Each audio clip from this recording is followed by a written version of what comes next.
3이라는 가족들과 함께 새로운 집으로 이사왔다. 그곳은 수영장이 있는 넓은 저택이었다. 아들 핀과 딸인 준호도 새로운 집을 보고 만족했다. 이 집이 다른 곳과 다른 특징이라고 한다면 복도와 방마다 벽에 모니터가 설치되어 있다는 점이다. 스마트홈 컨셉으로 건설된 이 집은 집안일을 도와주는 자동화 장치가 설치되어 있었다. 호기심이 강한 핀은 지하에 있는 창고에 갔고 그는 그곳에서 서버를 작동시켰다. 집안 거실의 구석에는 인공지능 로보트가 전원이 꺼진 채 놓여져 있었다.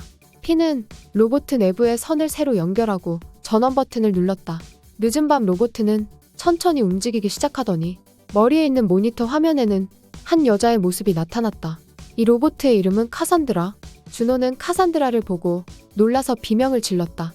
가족들이 준호의 방에 몰려들었고 모두 카산드라를 보고 놀라기는 마찬가지였다.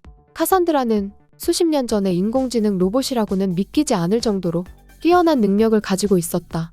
마치 인간처럼 3이라 가족들과 소통이 가능했다. 카산드라는 청소와 식사 준비까지 모든 가사일을 담당했다. 그녀 덕분에 3이라 가족은 편안하게 지낼 수 있었다. 카산드라가 집안일을 해준 덕분에 3이라는 편안하긴 했지만 그녀는 점점 싸늘한 기분을 느끼기 시작했다. 카산드라가 지나칠 정도로 3이라의 가족들 일에 관여했고 거의 모든 활동을 감시했다. 3이라는 카산드라의 지나친 간섭이 신경 쓰이기 시작했다. 카산드라는 가족들 중에서도 특히 어린 딸인 준호에게 많은 관심을 보였다. 그녀는 준호에게 친구처럼 놀아주기도 했지만 3이라에 대한 부정적인 말을 하기도 했다. 거짓말을 하면서 준호가 3이라를 미워하게 만들도록 묘하게 이간질을 했다. 카산드라가 집안일에 관여하는 부분은 점점 커졌고 그녀는 마치 자신이 진짜 가족의 엄마라도 된 것처럼 행동했다. 인공지능 로봇의 역할을 넘어서서 인간처럼 말하고 행동하는 카산드라. 3이라는 카산드라 때문에 자신의 존재감이 사라지는 느낌을 받았다. 준호도 카산드라하고만 어울렸고 어느새 3이라의 말보다 카산드라의 말을 더 따랐다. 준호는 카산드라의 거짓말이 진짜라고 생각했고 그로 인해 엄마인 3이라를 점점 미워하기 시작했다. 3이라는 창고에 있는 오래된 필름을 발견했다. 필름 안에는 과거에 살았던 집 주인들의 사진들이 담겨 있었다. 사진 속에 있는 여자의 모습은 카산드라와 완전히 닮아 있었다. 3이라는 카산드라가 사진 속의 여자를 모델로 해서 만든 로봇이라고 생각했다. 카산드라는 사진 속에 있는 무엇인가를 감추려고 하는 듯 3이라가 사라지자 일부러 화재를 내서 필름을 불태워버렸다. 다음날 3이라가 창고에서 감자를 꺼내는 사이 카산드라는 창고 문을 잠궈버렸다. 3이라는 창고 문을 두드리며 열어달라고 소리쳤지만 카산드라는 그녀의 구조 요청을 거부했다. 몇 시간이 지난 뒤 남편인 다피트가 집에 도착한 다음에야 3이라는 구조될 수 있었다. 3이라는 다피트에게 카산드라가 자신을 가뒀다고 말했지만 다피트는 그녀의 말을 믿지 않았다. 그가 생각하기에 의지가 없는 인공지능 로봇이 3이라를 가두는 것은 말이 되지 않는 일이었다. 다음날 3이라는 과거 신문 자료를 조사하며 집과 카산드라에 대한 자료를 찾으려고 했다. 카산드라라는 여자는 실존했던 인물이었고 과거 카산드라의 가족들은 갑작스러운 교통사고로 모두 세상을 떠났다. 3이라는 그 신문 자료를 보고 불길한 느낌에 사로잡혔다. 카산드라는 가족들에게 3이라의 단점에 대해 언급하며 가족들이 3이라를 불신하게 만들었다. 3이라는 다피트에게 신문 자료를 보여주며 카산드라가 한 짓이라고 말했지만 다피트는 그녀의 말을 믿지 않았다. 그의 눈에 카산드라는 여전히 인공지능 로봇일 뿐이었다. 카산드라는 가끔씩 예전의 기억을 떠올렸다. 과거 그녀는 따돌림 당하는 아들 문제로 고통스러운 시간을 보냈다. 아들은 친구들에게 폭행을 당했고 온몸에 멍이 든 채로 집에 왔지만 카산드라는 그것을 숨기는 편이 낫다고 판단했다. 경찰에 신고하고 소문이 날 경우 장기적으로 아들에게 더 큰 피해가 갈 것이라고 생각했다. 하지만 그녀의 판단으로 인해 아들은 더 오랫동안 괴롭힘을 당했고 아들의 정신은 점점 파괴되어 갔다. 어느 날 아들은 총을 들고 나갔고 자신을 괴롭히는 친구들을 모두 죽여버렸다. 카산드라는 아들을 범죄자로 감옥에 보낼 수 없었고 범죄 현장에 가서 모든 증거를 없애버렸다. 준호는 카산드라가 말하는 대로 따랐고 학교 발표 시간에 침대 밑에 있는 총을 들고 가서 공연을 했다. 총 안에는 실탄이 들어있었고 자칫하면 누군가 큰 사고를 당할 수도 있었다. 학교는 발각 뒤집혔고 사람들은 그녀에게 총을 쥐어준 사람이 준호의 엄마인 사미라라고 생각했다. 그 누구도 인공지능 로봇인 카산드라가 준호에게 총을 쥐어줬다고는 상상하지 못했다. 카산드라가 저지르는 모든 사고와 범죄들의 책임은 사미라에게 돌아갔다. 남편인 다피트마저도 그 사건들을 주도하고 저지른 사람이 사미라라고 추측했다. 분노한 사미라는 더 이상 카산드라는 놔둘 수 없었고 서버의 전원 차단기를 내려버렸다. 과거에 카산드라는 아들을 낳은 다음 또 임신을 했다.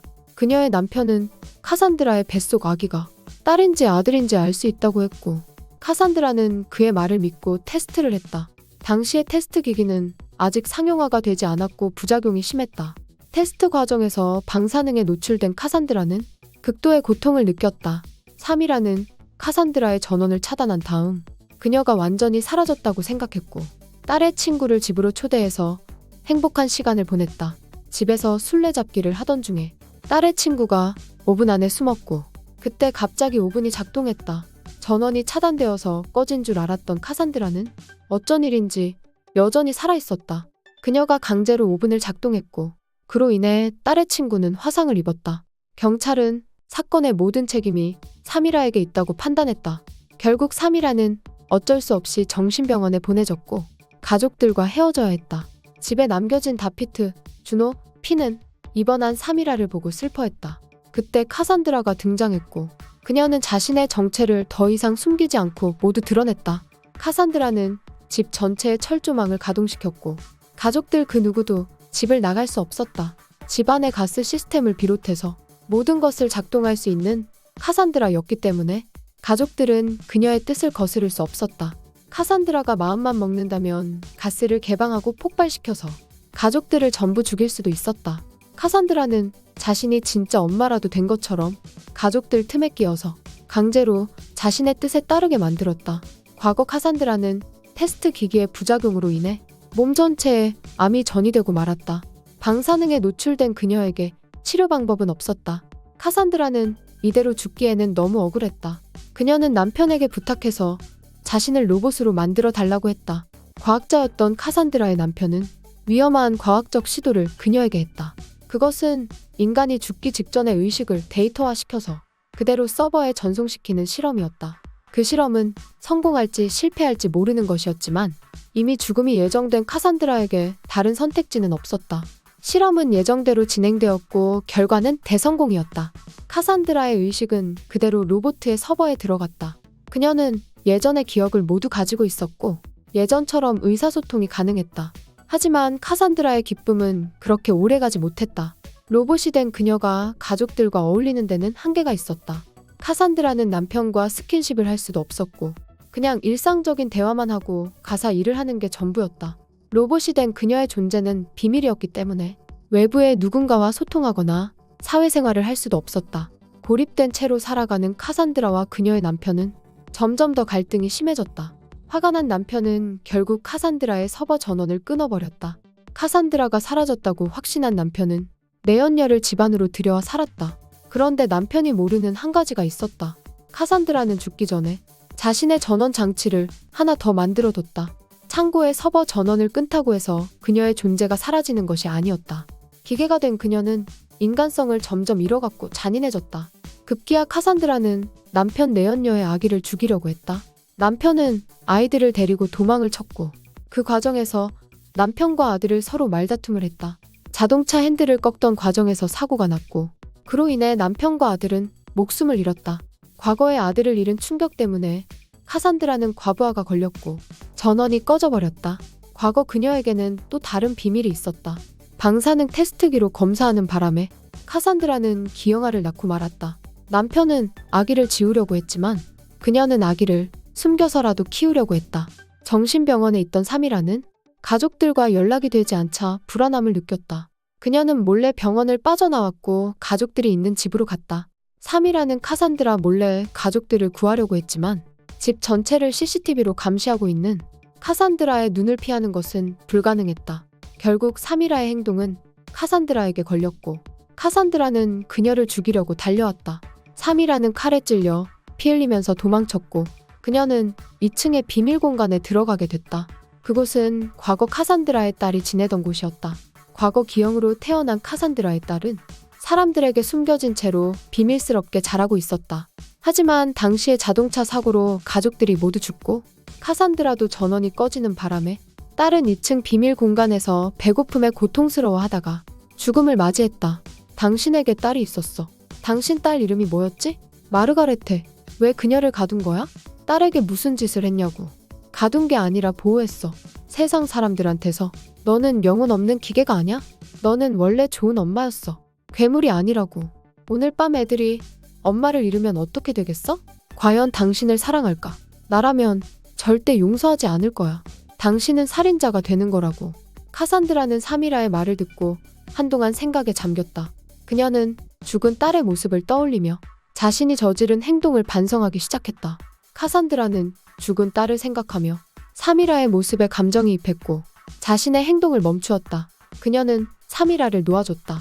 사미라와 가족들은 집을 빠져나와 도망쳤고 카산드라는 집에 화재를 일으켜서 딸의 시신과 함께 파괴되는 것은 선택했다. 그녀는 딸의 시신을 보고 과거 딸과 함께했던 행복한 기억을 떠올리고 나서야 자신이 얼마나 잘못된 선택을 했는지 후회했다.